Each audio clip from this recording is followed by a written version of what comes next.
भी होगा।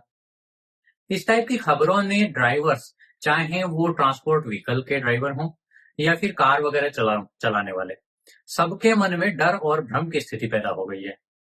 इस बारे में हम सभी को ये जानना चाहिए कि आखिर ये नया कानून है क्या, क्या ये लागू हो चुका है और आज की तारीख में इसकी सच्चाई क्या है।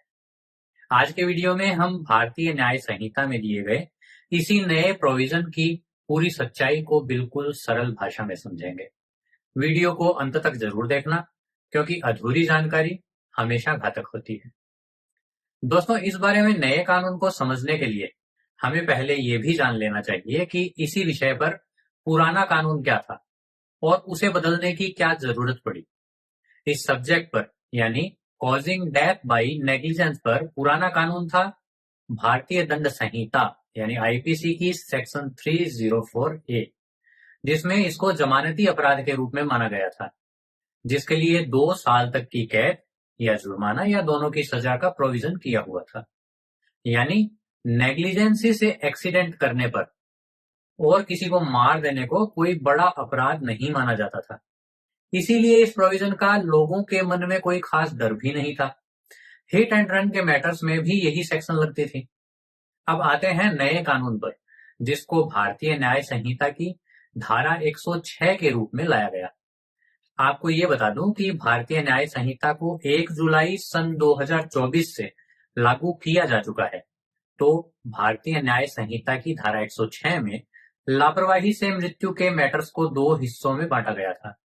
इन दोनों को ध्यान से समझ लीजिए। पहले पार्ट में यानी सेक्शन 106 क्लॉज 1 में सिंपल मामलों को कवर किया गया है, जहां अगर कोई व्यक्ति लापरवाही से गाड़ी चलाकर किसी एक्सीडेंट का कारण बनता है, लेकिन वो व्यक्ति मौके से भागता नहीं है, बल्कि घायल व्यक्ति की मदद करता है या पुलिस को सूचना देता है, तो ऐसी स्थिति में उस व्यक्ति को 5 साल तक की जेल और जुर्माना दोनों से दंडित किया जा सकता है। यानी ये क्लियर है कि अगर कोई एक्सीडेंट हो गया और एक्सीडेंट करने वाला व्यक्ति भागता नहीं है, तो 10 साल की सजा वाला प्रोविजन लागू नहीं होगा। इसके बाद है सेक्शन 106 का पार्ट 2 यानी हिट एंड रन, जो कि सबसे ज्यादा विवाद का कारण बना, क्योंकि इस पार्ट के प्रोविजन के अनुसार अगर किसी व्यक्ति से कोई एक्सीडेंट हो गया है और वो या तो मौके पर से भाग गया या फिर उसने ऐसे एक्सीडेंट की सूचना किसी पुलिस अधिकारी या मजिस्ट्रेट को नहीं दी, तो ऐसे व्यक्ति को 10 साल तक की जेल और जुर्माने से दंडित किया जाएगा, ऐसा प्रोविजन था। यहाँ ये समझने लायक है कि एक्सीडेंट के बाद के जो दोनों काम बताए गए हैं, उनके बीच या वर्ड यूज किया गया है। मतलब कि जिसने एक्सीडेंट किया है वो घटना स्थल से भागे नहीं और पुलिस को सूचना दे, तो वो पहली कैटेगरी में नहीं आएगा। लेकिन अगर दो में से किसी एक चीज का भी ध्यान उसने रख लिया, यानी वो या तो घटना से भागा नहीं है और अगर उसे एक्सीडेंट के बाद की परिस्थितियों को देखते हुए भागना पड़ रहा है, तो वो घटना की सूचना तुरंत पुलिस को या एरिया के किसी मजिस्ट्रेट को दे देवे। लेकिन अगर वो भाग भी जाता है और किसी पुलिस अधिकारी या मजिस्ट्रेट को सूचना भी नहीं देता, तो ऐसी स्थिति में पार्ट 2 लागू होगा और ऐसे एक्सीडेंट करने वाले ड्राइवर को 10 साल तक की कैद और जुर्माने की सजा दी जाएगी। दोस्तों, ये प्रोविजन करने के पीछे गवर्नमेंट का उद्देश्य साफ था कि लोग एक्सीडेंट के बाद पीड़ित को मरने के लिए छोड़कर ना भागें, बल्कि उसकी मदद करें या कम से कम एक्सीडेंट की सूचना तो दे दें। लेकिन जैसे ही ये प्रोविजन इंट्रोड्यूस किया गया, तो ट्रक ड्राइवर्स और ट्रांसपोर्ट की हड़ताल और विरोध वगैरह शुरू हो गए। यहाँ पर प्रोफेशनल ड्राइवर की चिंता ये थी कि एक तो एक्सीडेंट होने के बाद स्पॉट पर रुकने में मॉब लिंचिंग का डर था, क्योंकि अगर वो ड्राइवर एक्सीडेंट के स्पॉट पर रुके तो हो सकता है कि वहां पर भीड़ उनको पीट पीट कर मार दे। दूसरा, जुर्माना बहुत भारी था, जिसके लिए सामान्यतया ड्राइवर्स की हैसियत ही नहीं होती। तीसरा, बड़ी गाड़ियां चलाने वाले ड्राइवर्स को काफी बार तो छोटी मोटी दुर्घटना उनकी गाड़ी से हो जाने का पता ही नहीं लगता है, तो वो कैसे किसी अथॉरिटी को सूचना करेंगे। इन दोनों तीनों कारणों से ड्राइवरों का और ट्रांसपोर्टर्स का विरोध भी वाजिब सा लग रहा था।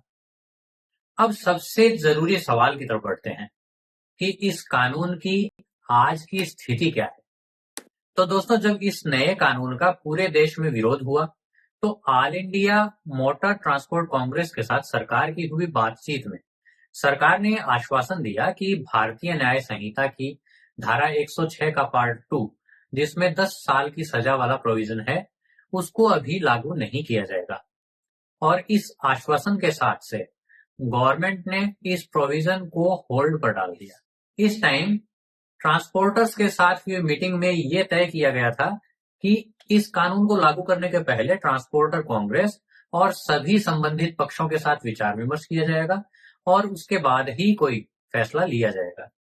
तो इसका मतलब ये हुआ कि भारतीय न्याय संहिता 1 जुलाई 2024 से लागू हो चुकी है, लेकिन हिट एंड रन से रिलेटेड प्रोविजन जो सेक्शन 106 के क्लॉज 2 में दिया गया था, उसको ठंडे बस्ते में डाल दिया गया है। यानी कि फिलहाल 10 साल की सजा और भारी जुर्माने का कानून लागू नहीं है। दोस्तों, उम्मीद है कि हिट एंड रन के मैटर पर आपके डाउट क्लियर हो गए होंगे। हालांकि अभी इस बारे में फिर चर्चा होगी और इसको किस रूप में या किन संशोधनों के साथ लागू किया जाए, इस पर विचार करके लागू किया जाएगा। लेकिन जिम्मेदार नागरिक के नाते हमारा ये कर्तव्य है कि हम सावधानी से गाड़ी चलाएं, क्योंकि हमारी और सामने वाले दोनों की जान काफी कीमती है, जिसका कोई एक्चुअल कंपनसेशन नहीं हो सकता।